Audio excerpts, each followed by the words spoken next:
രമേശേട്ടാ ആ രമേശേട്ടാ ആ അതൊന്നും കാണാ ഇവിടെ ഇരുന്നാ ഏ എന്താ ഇപ്പൊ ഈ പോണ്ട് പോന്ന് ഞാൻ വന്നതായ കുറ്റ അന്നതല്ല കുറ്റനക്ക് എന്ത് പറഞ്ഞാലും എനിക്ക് ഇഷ്ടാണല്ലോ അതല്ല അങ്ങനെ മീൻ പൊരിക്കല് കഴിഞ്ഞു. ഇതൊന്നും കെട്ടിയോള് ചെയ്ത് തരില്ലേ? കെട്ടിയോള് ചെയ്തു തരും. കെട്ടിയോൾക്ക് ചെയ്യാൻ മടിയൊന്നുമില്ല, ഒരു മടിയില്ല. അല്ല സമയം ഇപ്പൊ 6:30 ആയല്ലോ, എന്തേ ഉള്ള വാദ്യോദ്യോഗം കഴിഞ്ഞില്ലേ? വാദ്യാരുദ്യോഗം കഴിഞ്ഞു, അവൾക്ക് ചെറിയ മീറ്റിംഗ് എന്തോ സംഭവം ഉണ്ട്, അത് കഴിഞ്ഞപ്പോ വരും.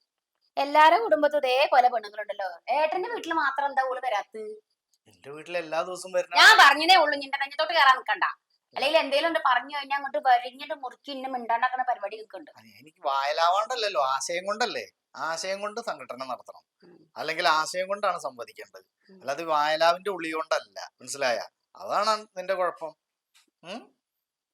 എന്റെ ഭാര്യ ഈ നേരത്ത് വരാത്തതാണ് നിന്റെ പ്രശ്നം. ഇതിപ്പോ ഒന്നൊന്നല്ല, അടുത്തുള്ള എന്റെ ഭാര്യ എന്നോട് പറഞ്ഞിരുന്നു, ഒന്നേക്ക് ഒന്നരാട് അങ്ങനെയൊക്കെ തന്നെയാണ് ചോദിച്ചേ ഉള്ളു. അശോകന്റെ ഭാര്യക്ക് വേറെ പണിയൊന്നുമില്ലല്ലോ, വഴി കൂടെ ആരാ പോണ് ആരാ വരുന്ന് അത് നോക്കുക, അത് എന്നിട്ട് ഇങ്ങനെ ക്യാമറ കണ്ണിൽ ഒപ്പിയെടുക്കുക, അത് നിന്നെ പോലത്തെ അങ്ങനത്തെ ഈ ആളുകളുടെ അടുത്ത് കൊടുന്നു തരിക, ഇതൊക്കെയല്ലേ.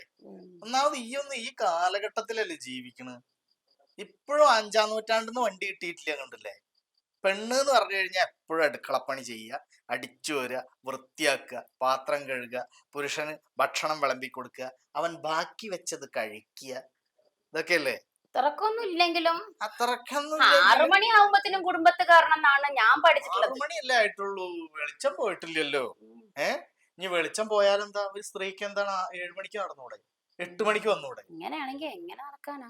ഞാൻ അപ്പൊ അതൊന്നും പറഞ്ഞിട്ട് അയ്യപ്പൻ വിളക്ക് നടത്തണ്ട. ഞാൻ പറഞ്ഞിട്ട് കാര്യമില്ല. പറഞ്ഞോ, എന്താ നിന്റെ പ്രശ്നം? എന്താ? അമ്മായിയുടെ മോള് മഞ്ജുന്റെ കല്യാണല്ലേ, കൂട്ടരും കുടുംബക്കാരൊക്കെ ആയിപ്പോയല്ലോ, എന്തേലും കൊടുക്കണ്ടേ? കൂട്ടുകാരും കുടുംബക്കാരൊക്കെ ആയിപ്പോയല്ലോ എന്നാ, അവര് അമ്മായി തന്നെയാണല്ലോ, പിന്നെന്താ അവര് കൂട്ടുകാരും കുടുംബക്കാരും ആയിപ്പോയി, എന്തേലൊക്കെ കൊടുക്കണ്ടേ പറഞ്ഞ ഒരു ഔദാര്യം ചെയ്യണമാതിരി. എന്നിട്ട് എന്താ കൊടുക്കണത്? ഞാൻ ഒരു പവന്റെ സ്വർണം കൊടുക്കും. ഒരു പവന്റെ സ്വർണ്ണോ? പിന്നെന്താ, 70-80 രൂപ ഉണ്ട്. ആയിക്കോട്ടെ, ഞാൻ കൊടുത്തോണ്ട്. ഒരു കുട്ടിയുടെ അഹങ്കാരം പറയത്തിട്ടാ, ഏട്ടനത് കൊടുത്തോ ഞാനും കൊടുക്കണ്ടേ? കൊടുത്തോ. ഇന്ത്യയിലാണെങ്കിൽ ഓങ്ങത്തേ ഉള്ളൂ, ഞാൻ എന്തിട്ട് കൊടുക്കാനാ? അപ്പൊ ഇതാണ് ഈ ഒരു കാര്യം മനസ്സിലാക്കേണ്ടത്, എല്ലാവരും ഒരേപോലെ ഇല്ലാന്ന്. നീ ഇപ്പൊ നിനക്ക് പറ്റാവുന്നതൊക്കെ ഇപ്പൊ നീ ഇവിടെ വന്നിട്ട് പറഞ്ഞില്ലേ. ഞാൻ അങ്ങനെയില്ല, എനിക്ക് അവിടെ ഒരു പെൺകുട്ടിയുടെ കല്യാണമാണ്, ഒരു പവന്റെ സ്വർണ്ണെങ്കിലും അവർക്ക് കൊടുക്കണം, അത് നിർബന്ധമുള്ള കാര്യം. ഭഗവാനെ, എല്ലാ തറവാട്ടിലുണ്ട് കൂടപ്പറപ്പുകൾക്ക് ഒരു സ്നേഹവും ഒരു അധികാരവും ഒരു ചിട്ടവട്ടം ഒക്കെ. എന്നോട് എന്ത് സ്നേഹക്കുറവാ ഞാൻ കാണിച്ചിട്ടുള്ളത്? പിന്നെ ഒഴുകാറാ. എങ്ങനെ കെട്ടിയ പെണ്ണ് അന്ന് തൊട്ട് തുടങ്ങിയതാ തലയണ മന്ത്രത്തിന്റെ ഓരോ കഴിവ്. തലയണ മന്ത്രം അവിടെ നടന്നോട്ടെ, അവൾക്ക് ഒരു നല്ല ജോലി ഉണ്ട്, അവൾക്ക് അത്യാവശ്യം വിദ്യാഭ്യാസം ഉണ്ട്, അടുക്കളപ്പണി എടുത്തിരിക്കണത്. അടുക്കളപ്പണി എടുക്കണം മോശല്ലാന്ന്. ഏട്ടൻ ചെയ്യണ ഒന്നും മോശമല്ല, നല്ല ജോലി അവിടെ ഇട്ടെറിഞ്ഞിട്ട് ഭാര്യക്ക് ഈ വക സേവനം ചെയ്ത് കൊടുക്കണ കാര്യം നല്ല. ഇത് ഭാര്യക്ക് മാത്രല്ല, ഇത് എനിക്കും കൂടി തിന്നാനുള്ള, അവിടെ കുട്ടികൾക്കും കൂടി തിന്നാനുള്ളതാണ്. അതിന് ഞാൻ ചെയ്യണോണ്ട് നിനക്കെന്താ കുഴപ്പം? എനിക്കൊരു കുഴപ്പമില്ല. ഉണ്ടാവരുത്, മനസ്സിലായ? നിന്റെ വീട്ടിൽ അങ്ങനെയല്ല, നീ തന്നെ എല്ലാ കാര്യങ്ങളും ചെയ്യണം. ഭർത്താവ് വരുമ്പോ അതൊക്കെ വെച്ച് വിളമ്പി കൊടുത്ത് ഒക്കെ എന്നിട്ട് കഴിഞ്ഞ് രാത്രിയല്ലേ ഒഴിവാകും. അങ്ങനെയാണ് വേണ്ടതില്ലേ. അപ്പൊ 5-ാം നൂറ്റാണ്ടിന്ന് താങ്കൾക്ക് ഇതാ ഇവിടേക്ക് ഈ നൂറ്റാണ്ടിലേക്ക് സ്വാഗതം പോരെ.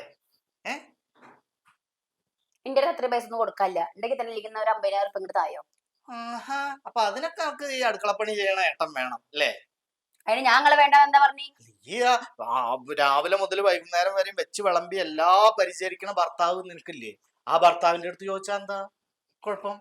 ഞങ്ങള് പാവപ്പെട്ടവരാണ്. അയ്യോ, എനിക്ക് ജോലിയൊന്നുമില്ല, എന്റെ ഭാര്യ ജോലി ചെയ്തിട്ട് കൊണ്ടുവരുന്ന അതെന്നാണ്. തരാൻ പറ്റൂല്ലോ, കൂടുതൽ ഡയലോഗ് അടിക്കണ്ട. 6 മണിക്കൊക്കെ കയറി വരുന്ന ഒരു മോശം സ്ത്രീയല്ലേ എന്റെ ഭാര്യ, ടീച്ചറല്ലേ, അവളെ പൈസ എങ്ങനെയാ ഞാൻ നിനക്ക് തരിക? മോശല്ലേ? ഏട്ടനെ നിനക്ക് എഴുതി നോക്കിക്കോ, ഞാൻ ഈ പറഞ്ഞതേ എഴുതി വെച്ചോ ഇവിടെ. ചെല്ല്.